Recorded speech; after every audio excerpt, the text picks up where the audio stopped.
قرية وطبة وهي قرية كردية نسبة إلى سكانها، وتتبع إداريا لمنطقة جسر الشغور في محافظة إدلب، حيث تقع في ريف جسر الشغور الشرقي، وتبعد عن مدينة جسر الشغور بحدود 20 كيلومتر من ناحية الشرق.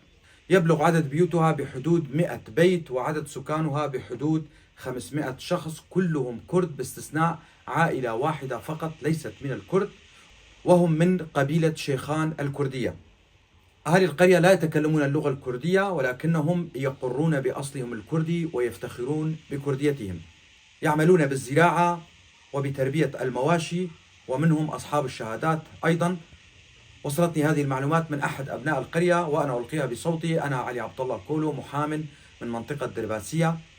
كل التحية لأهالي قرية وطبة، وأتمنى عليهم أن يتعلموا لغتهم الكردية ويعلموها لأبنائهم، وأن يسموا أبنائهم بأسامي كردية، فلغتنا الكردية كبقية اللغات هدية من الله، وعلينا أن نتعلمها. دمتم أهلنا في قرية وطبة.